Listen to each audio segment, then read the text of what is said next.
The Zetheran science vessel Empirical Truth hung in Earth's orbit like a crystalline snowflake, its translucent hull refracting sunlight into prismatic patterns. Senior researcher Nixis Caven stood before the ship's quantum imaging array, her four arms crossed in growing frustration as she studied the readings from the planet below. "This makes no sense," she muttered, her iridescent scales shifting from their usual calm blue to an agitated purple. "Coordinator Ven, are you seeing these anomalies?" The ship's coordinator, a tall, willowy being with silver skin that rippled like mercury, glided to her station. "Show me." Nixis gestured at the holographic display with her upper right hand. "According to our preliminary scans, these humans are barely at development stage 3. They still burn fossil fuels, their atmospheric vehicles are primitive, and they haven't even established a permanent presence on their own moon." She paused, her lower arms manipulating the controls to bring up another set of readings. "But look at these energy signatures." The display showed a ghostly overlay of Earth's power grid, but scattered throughout were inexplicable spots where the energy patterns simply vanished. Not blocked, not shielded. They simply ceased to exist in a way that should have been impossible for a Stage 3 civilization. Ven's silver skin rippled with concern. Could it be instrument error?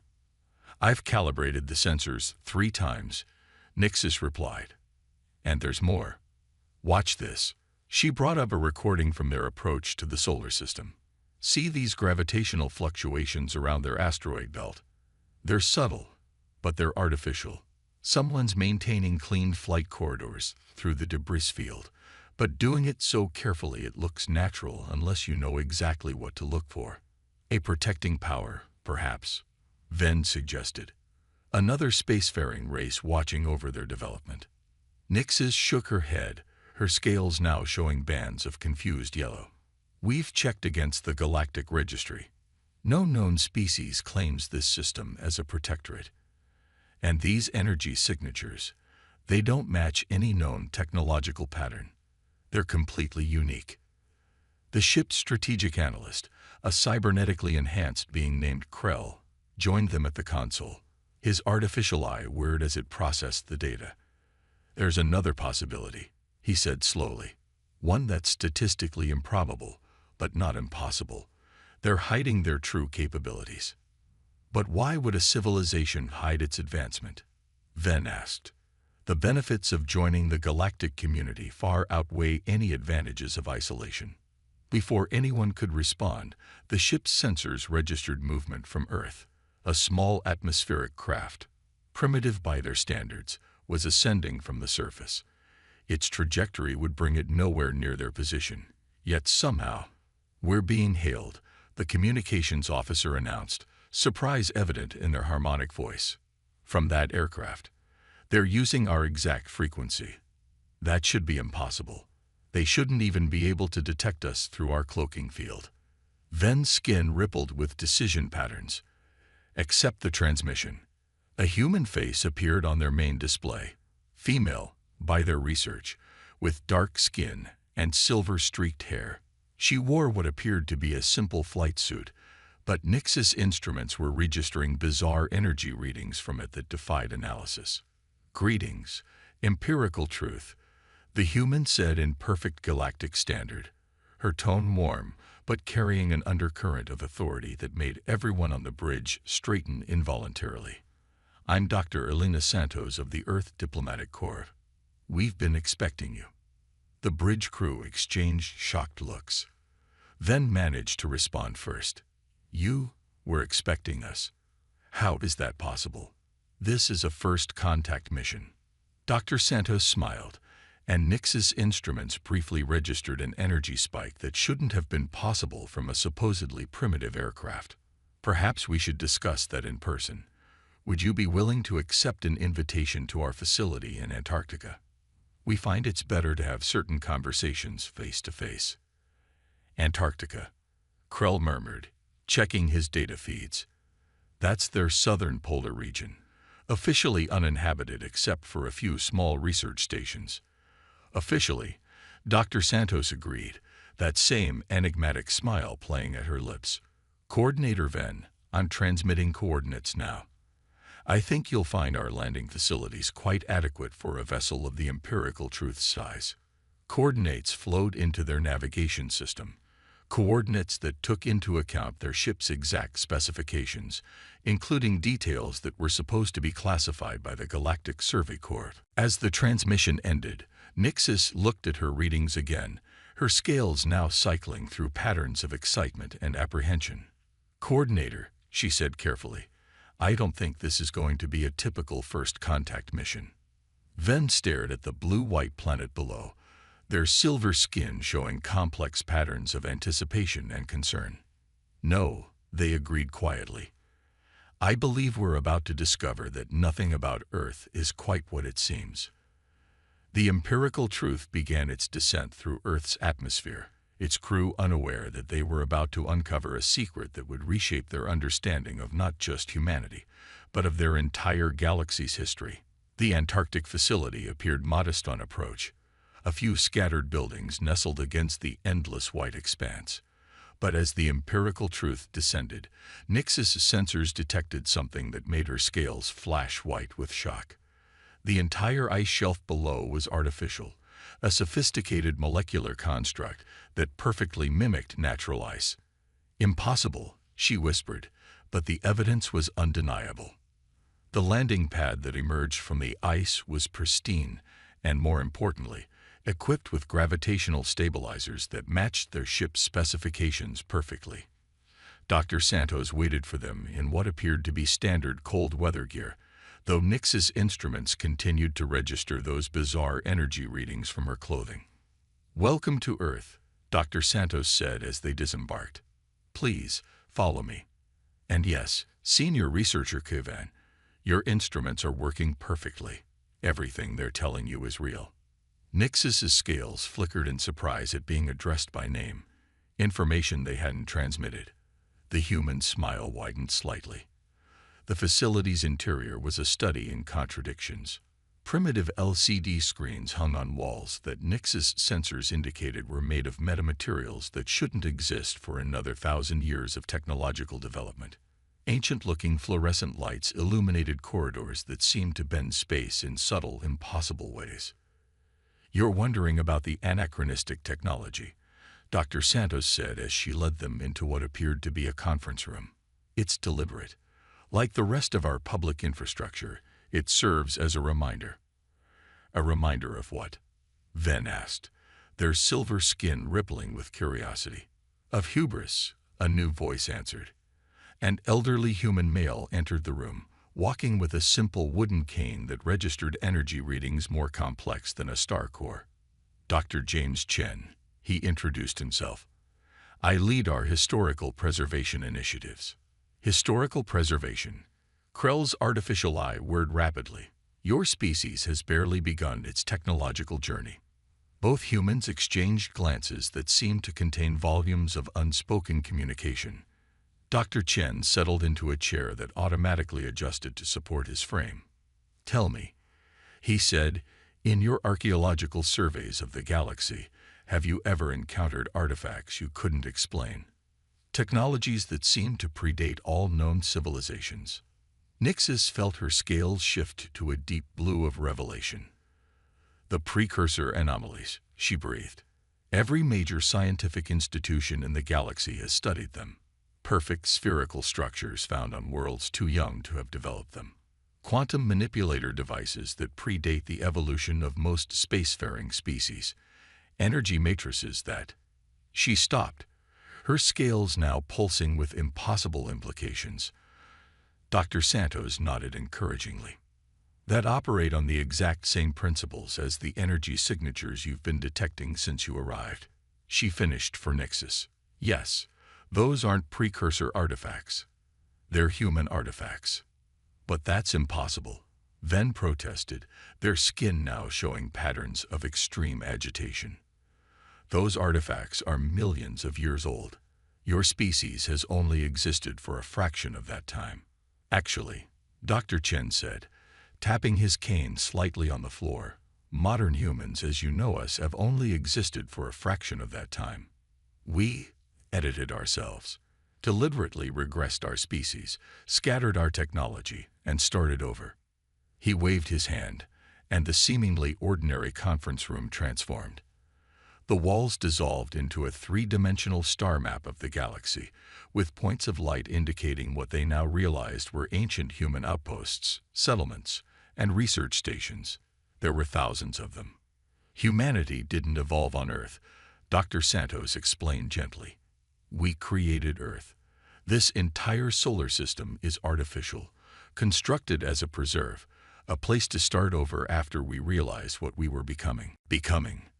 Krell asked, his cybernetic systems struggling to process the implications. We had achieved practical godhood, Dr. Chen said quietly. We could create and destroy solar systems. We had mastered time, space, and dimensions beyond both. We were spreading across not just this galaxy but others, reshaping reality to our will. And we were losing our humanity in the process. Dr. Santos took over. A group of our philosophers and scientists recognized what was happening. They saw that we were becoming something other, something that had forgotten its origins, forgotten what it meant to strive, to dream, to be human. So they proposed an incredible solution. We would start over, return to our roots, remember what it meant to be mortal. But not entirely, Nixis observed, her scientific mind racing ahead to the logical conclusion. You maintain some of your capabilities, hidden watchers, guiding and protecting younger species. Indeed, Dr. Chen smiled. We couldn't simply abandon the galaxy to chaos. Too many young species would destroy themselves without subtle guidance. Too many threats lurked in the dark between stars. So we maintained a hidden network of guardians while allowing the bulk of our species to be reborn into simplicity. And now, Ven asked, their skin showing patterns of both awe and apprehension. Dr. Santos' expression grew grave. Now we're running out of time. Something is coming. Something even we at our height feared. That's why we're revealing ourselves to select species like yourselves. The galaxy will need to stand united, and humanity will need to remember what it once was. She touched a control, and a new image appeared in the star map, a void of absolute darkness, spreading between the galaxies like a cancer. Welcome, Dr. Chen said softly, to the true history of the galaxy. The question is, are you ready to help us write its next chapter?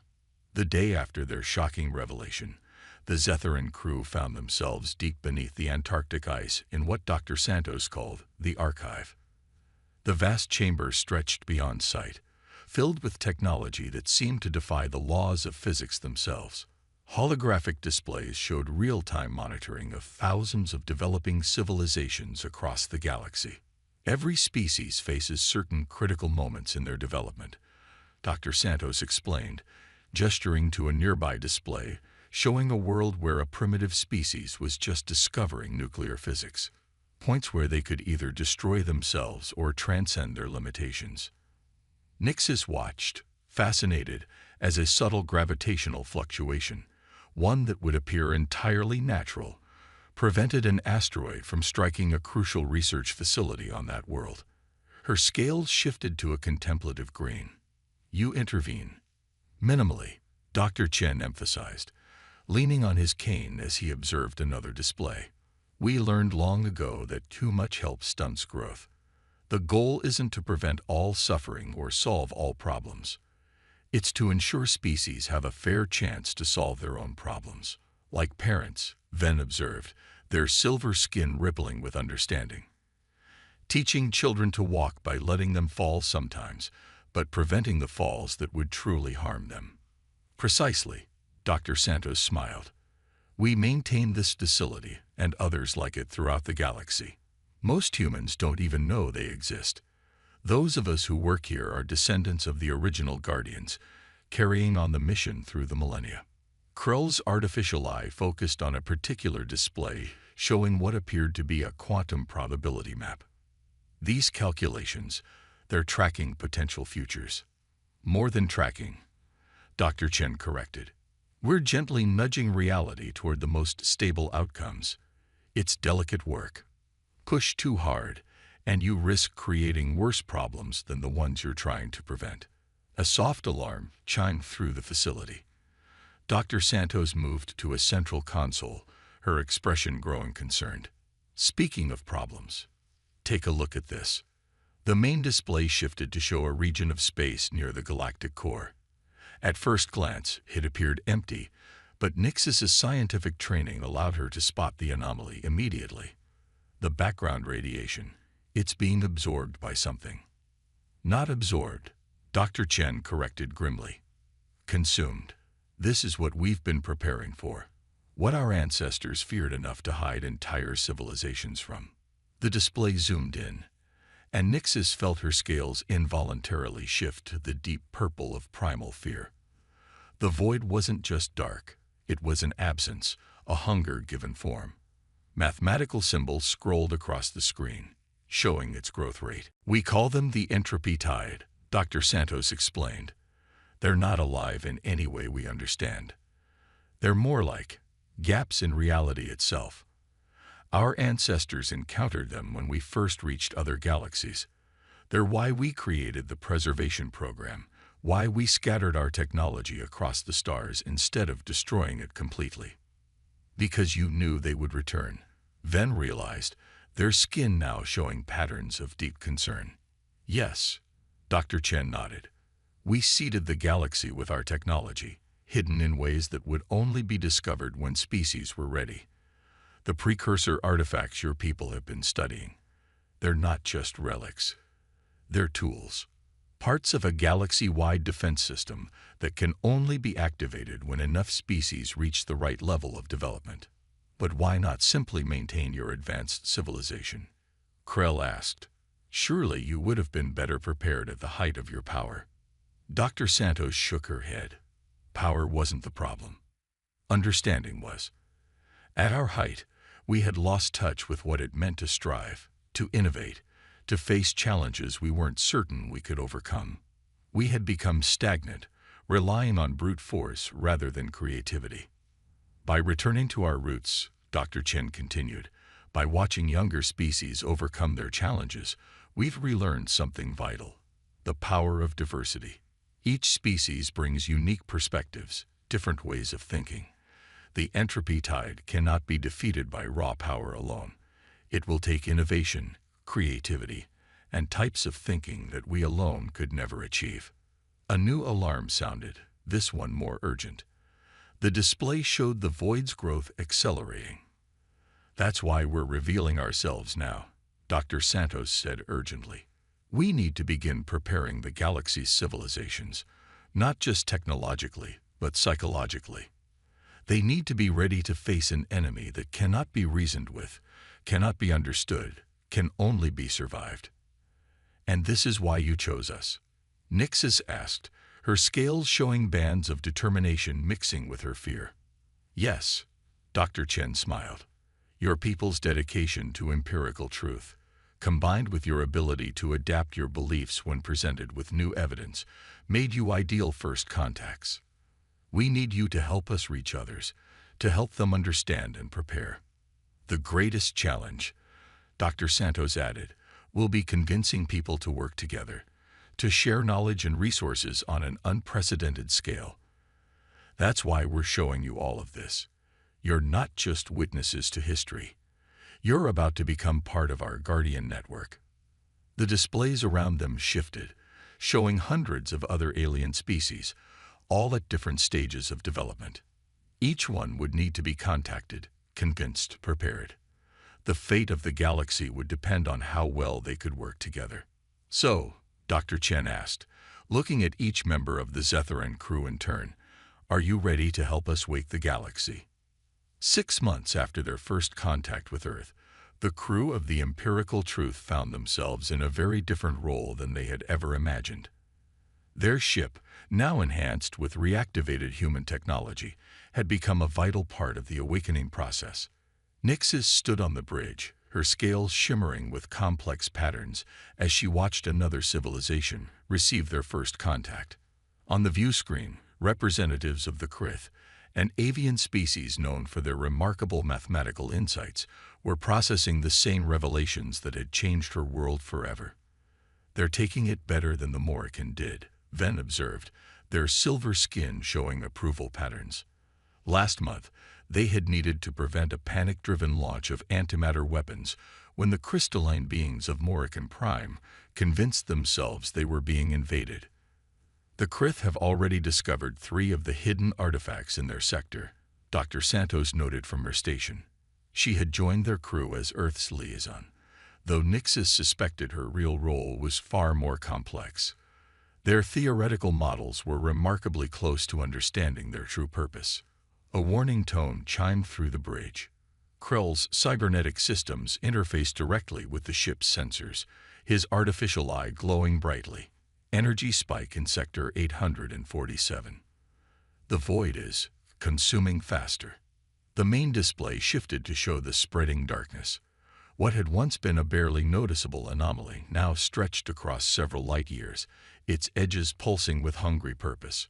More disturbing were the mathematical projections showing its acceleration. "It's learning," Dr. Santos said grimly, "adapting to the normal physics of our universe.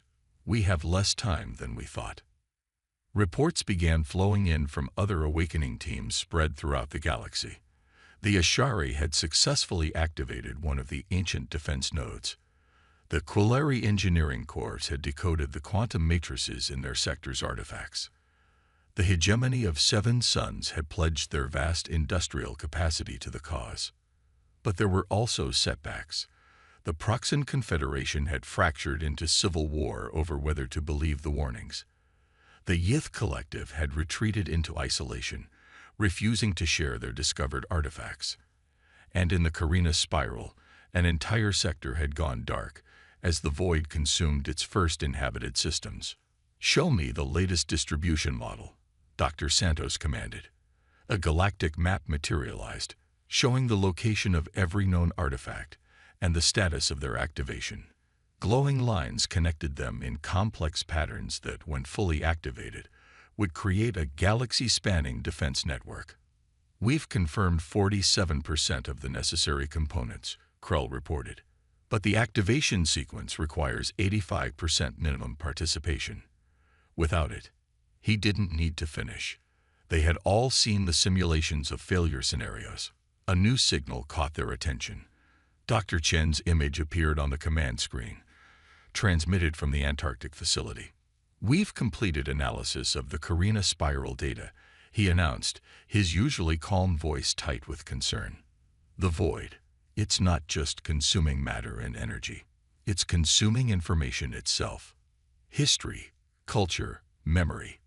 Everything that makes a civilization what it is." Nixis felt her scales shift to deep violet, the color of existential dread. "It's not just trying to end life," she realized. "It's trying to erase all evidence that life ever existed." "Precisely," Dr. Chen nodded. "This explains why our ancestors were so afraid. It's not just a threat to our existence, but to our very meaning. Every story, every discovery, every moment of joy or sorrow or triumph, all of it gone as if it never was. Then we need to accelerate the awakening process," Venn decided, their skin rippling with determination patterns. "How many more species can we safely contact simultaneously?" Dr. Santos consulted her data. "With our current resources, maybe 30. But each contact increases the risk of panic, of species making desperate moves that could doom us all." "We don't have a choice," Krell interjected, his artificial eye processing new data streams. "Look at these readings from the void's edge. The consumption rate just doubled again. At this pace, 3 years," Dr. Chen finished grimly. "We have 3 years before it reaches the galactic core. Once that happens, there's no stopping it." The weight of that deadline settled over the bridge. 3 years to wake a galaxy. 3 years to unite species that had been rivals or enemies for millennia. 3 years to activate a defense system so complex that even humanity at its height had needed to distribute its construction across eons. "There's something else," Dr. Santos added, her expression troubled. We've detected anomalous signals from Earth. The void's presence, it's affecting the suppressed memories in the general human population. People are beginning to remember who we were, what we could do. And not everyone agrees with our ancestors' choice to step back from power. A species civil war now would doom us all, Venn observed, their skin showing grave concern patterns. Then we don't let that happen, Nixis declared, her scales shifting to the gold of determination. We need to show them, show everyone, that our strength isn't in our past power, but in our ability to work together, to face this threat not as separate species, but as a unified galaxy. Dr. Santos smiled slightly. And that, senior researcher Kevin, is exactly why we chose your crew for first contact. You understand what too many forget. Survival isn't about being the strongest. It's about being strong together. Above them, the void continued its patient consumption of reality itself, while below, a galaxy began the painful, crucial process of awakening to face its greatest threat. The final battle wasn't anything like the ancient stories had predicted. There were no fleets of warships, no heroic last stands, no dramatic speeches. Instead, 1 trillion beings across the galaxy stood united in precise, calculated purpose as the void approached the galactic core. The empirical truth, now almost unrecognizable after its full integration with human technology, held position at a crucial node point in the defense grid. Nixis monitored the quantum harmonics as thousands of species worked together, each contributing their unique understanding to the galaxy-spanning network they had spent the last 3 years building. Field synchronization at 99.7%, she reported, her scales glowing with intense concentration. The Ashari quantum matrices are linking with Krith probability engines. Hegemony power distribution holding steady. Krell added, his cybernetic systems now fully interfaced with both the ship and the defense grid. The Kulari containment fields are ready. Venn stood at the command position, their silver skin showing complex patterns of both determination and awe as they watched the culmination of the greatest cooperative effort in galactic history. Status of human population. The awakening is complete, Dr. Santos answered from her station. The past months had seen humanity's hidden knowledge fully reintegrate with their consciousness, but in a way none had expected. Instead of returning to their godlike past selves, they had emerged as something new. Beings who remembered power but chose to wield it with wisdom born of limitation. All sectors reporting ready. Dr. Chen's voice came through the command channel from Earth. The void has reached the critical threshold. It's time. The enemy they faced had consumed 12 sectors since its discovery, leaving behind nothing but absolute emptiness. No matter, no energy, no information, no trace that anything had ever existed there. But now, as it approached the galactic core, it faced something unprecedented: unity. Initiating primary sequence, Nixis announced. Across the galaxy, thousands of ancient artifacts, now understood as parts of a vast machine, hummed to life. Each had been modified and improved by the species that discovered it, adding new layers of innovation to the original human design. The void reached out with its familiar hungry tendrils, seeking to consume. But this time, reality pushed back. Phase 1 complete, Krell reported. The Krith calculations were correct. We're creating a stable pocket universe. Through their viewing screens, they watched as space itself began to fold. The Ashari's understanding of dimensional physics combined with human artifacts created a cascade of nested realities. The void, trying to consume everything, found itself trying to swallow itself instead. Quantum lockdown achieving coherence, Dr. Santos reported. The Kulari modifications are holding, but the void fought back. Reality shuddered as it tried to break free of the trap. Warning signals blared across every ship and station in the network. The containment field is starting to fail in Sector 223. Venn announced, their skin showing alarm patterns. No, Nixis said firmly, her scales shifting to a new color, one that represented not just determination, but the combined will of a unified galaxy. We didn't come this far to fail now. She initiated the sequence they had hoped wouldn't be necessary. Across the galaxy, members of every species placed their hands on ancient human artifacts that had been modified with their own technology. A connection formed, not just of machines, but of minds and wills.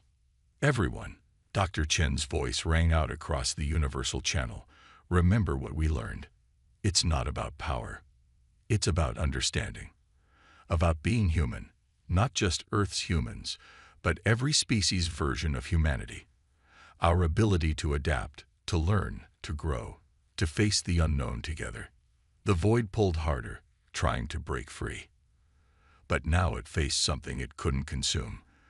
The combined will of an entire galaxy of life, each species contributing its unique perspective, its particular way of understanding reality. The ancient human artifacts, enhanced by millennia of diverse innovation, began to pulse with new energy. The void's pull weakened, then stopped, then reversed. It's working, Krell announced, his artificial eye glowing brightly. The pocket universe is stabilizing. The void, it's being drawn in. They watched in awe as the darkness that had threatened to consume everything was itself consumed, drawn into a specially created reality from which there would be no escape. The combined knowledge and innovation of thousands of species had accomplished what raw power alone never could. As the last traces of the void vanished, Dr. Santos looked at the assembled crew, no longer just colleagues, but representatives of a fundamentally changed galaxy. Our ancestors hid their power because they knew that true strength isn't in what you can do alone, but in what all can achieve together. They seeded the galaxy not just with artifacts, but with hope. Hope that diverse species could unite to face a threat greater than any could face alone. And now, then asked, their skin showing patterns of both triumph and uncertainty. Now, Dr. Chen answered, we build something new. Not an empire, not a hierarchy, but a true galactic community. One that remembers this lesson, that the greatest power isn't in dominating reality, but in facing it together. The empirical truth turned away from the now empty battlefield, its crew forever changed. They had come seeking first contact with a primitive species, only to discover that humanity had never been primitive at all. Instead, they had been patient gardeners, waiting for the galaxy to bloom into something greater than any single species could achieve alone. Above them, the stars shone on, bearing witness to the beginning of a new era, one where the true legacy of humanity wasn't the power they had hidden, but the unity they had helped forge.